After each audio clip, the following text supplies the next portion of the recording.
Eu agradeço os três convidados terem aceito o convite aqui do programa Visão Crítica, e começaria com o coronel. Começo com o senhor, com o nosso convidado. A gente chama remota, uma expressão que na verdade é online, que ele não está presente no estúdio. Essa é só explicar quem nos acompanha que já sabe desse nosso procedimento. Coronel, eu sei que é uma pergunta muito ampla, mas nós temos no Brasil uma política de defesa nacional assim que seja adequada a um país de dimensões continentais como o Brasil, e eu agregaria, coronel, num momento complexo da vida internacional como nessa década? Boa noite, professor Vila, boa noite, ministro Aldo, professor Alexandre, é um prazer estar aqui no programa. Professor Vila, nós temos sim a Política Nacional de Defesa e a Estratégia Nacional de Defesa. O que acontece é que tanto a política quanto a estratégia refletem uma visão setorial do Ministério da Defesa acerca das preocupações com a defesa nacional. Ocorre que segurança e defesa são assuntos que não podem ser tratados por um único setor.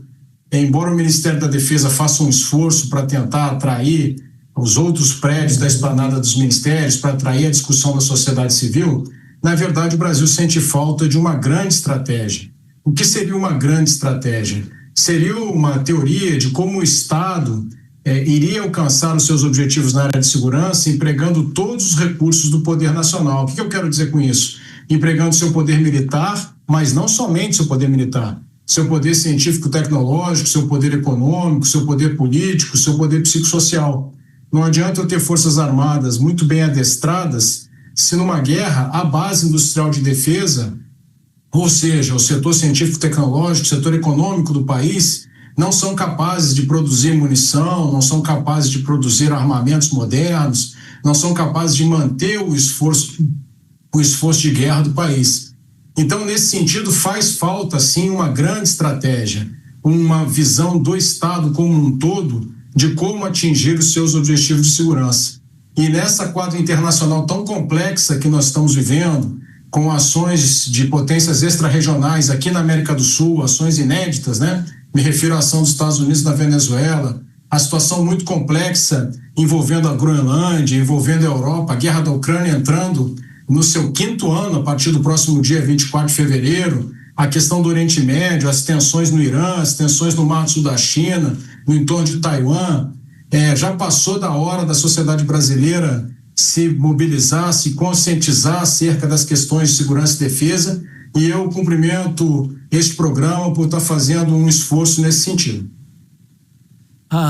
Professor Alexandre Pires, no campo assim, mais do senhor das relações internacionais, como é que nós podemos estabelecer, no caso brasileiro, uma política de defesa nacional, como bem lembrou o coronel, os episódios recentes da Venezuela, que muitos não acreditavam, achavam que era um blefe, que não aconteceria. Não houve uma invasão norte-americana, mas houve um sequestro ou captura, cada um pode escolher a denominação, de um casal, do casal presidencial, apesar que o chavismo 3.0 continua intacto, a estrutura de poder na Venezuela, mas criou um problema que, salvo engano, estou tentando me lembrar rapidamente, não houve nenhuma intervenção norte-americana na América do Sul ao longo da história. No século XIX teve muitos na América Central e Caribe, inclusive na América do Norte, vira a guerra com o México em 46, 48, no século XIX, mas aqui na América do Sul não. Como é que fica isso, como é que o senhor entende essa questão no campo das relações internacionais? Nós temos uma tradição ligada lá às guerras religiosas do século XVII, que o Estado, a soberania, vinha do reconhecimento dos outros Estados, mais especificamente das potências, e isso continuou do XIX para frente.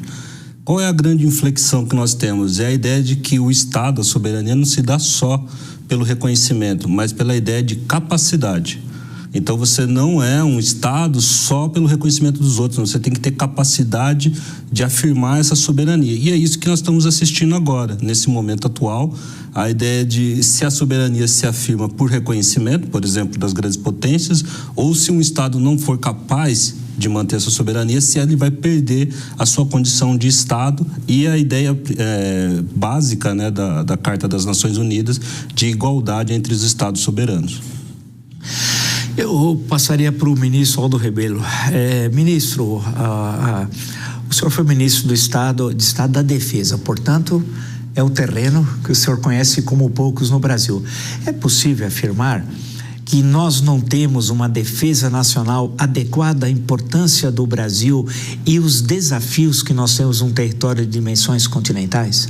Sim, professor, é possível. Nós não temos, de fato, uma defesa compatível com as nossas responsabilidades. A responsabilidade de proteger fronteiras de 17 mil quilômetros numa área vulnerável como a Amazônia, 4,5 milhões de águas jurisdicionais que você precisa de proteger, o espaço aéreo gigantesco que soma o espaço aéreo do território, o continente, com essa área jurisdicional do mar, e nós não temos forças armadas compatíveis com essa responsabilidade. O prezado coronel Paulo resumiu exatamente quais são as nossas virtudes, porque os dois documentos são muito bons.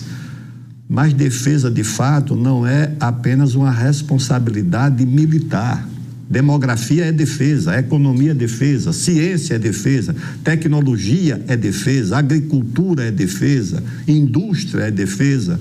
Tudo está ligado à defesa. Você não pode jogar uma responsabilidade apenas sobre os ombros dos nossos militares, do Exército, da Marinha, da Aeronáutica e Forças Auxiliares.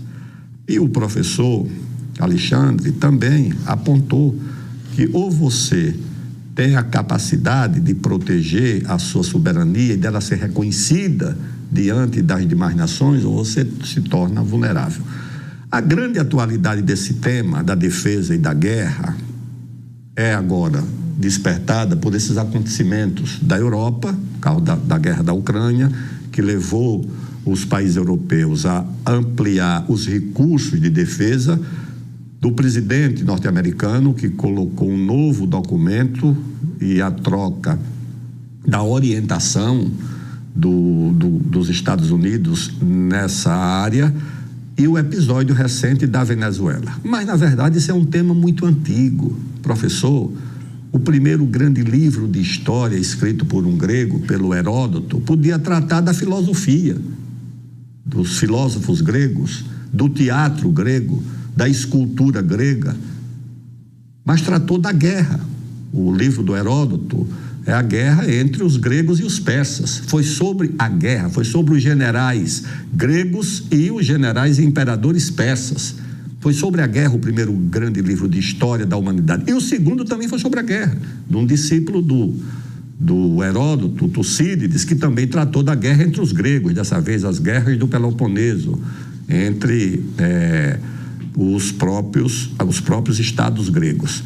Então, essa é a história. E quando você olha a partir dali, você olha para Roma, qual o grande nome de Roma? Claro, teve grandes poetas, filósofos, mas é Júlio César, o seu mais importante general. Se você olhar para Cartago também, que foi antagonista de Roma, você não conhece um filósofo, um pensador cartaginês, você conhece Aníbal, o grande general cartaginês. Se você vai olhar para a França, claro, os grandes escritores, os literatos franceses, os filósofos, mas quem projetou a França para o mundo foi o seu principal general, foi Napoleão. Os Estados Unidos não escolheram um filósofo, um escritor para batizar sua capital. Escolheram o general que comandou a guerra da independência contra os ingleses, o George Washington, que batiza a capital dos Estados Unidos. O Giap, lá no Vietnã, é a principal, claro que teve a liderança do Ho Chi Minh, mas o grande nome da guerra contra os franceses e depois contra os americanos foi o general, foi o Giap. Aqui no Brasil, nós, de certa forma, valorizamos também as figuras do Caxias, dos que lutaram contra os holandeses lá no Nordeste, né? O Felipe Camarão, o Henrique Dias, o João lá os fazendeiros, João Fernandes Vieira, valorizamos o Floriano, o Deodoro, o Góes Monteiro, mas o Brasil sempre teve uma distância muito grande dessa agenda, e nós estamos pagando o preço por isso. Você fala da Amazônia. A Amazônia não é só pelotão de fronteira, patrulha da Marinha nas águas interiores, a Força Aérea com as suas bases. A Amazônia tem que ter política de defesa demográfica, tem que ter política de defesa econômica, tem que ter o enfrentamento com essas ONGs que governam de fato a Amazônia. Então, esse é um tema muito importante, muito atual e ainda subestimado no Brasil. E acho que os acontecimentos do mundo empurram, pelo menos tem a virtude de empurrar o Brasil para fazer esse tipo de debate que o professor está fazendo e, quem sabe, despertar na sociedade uma outra preocupação com a agenda de defesa.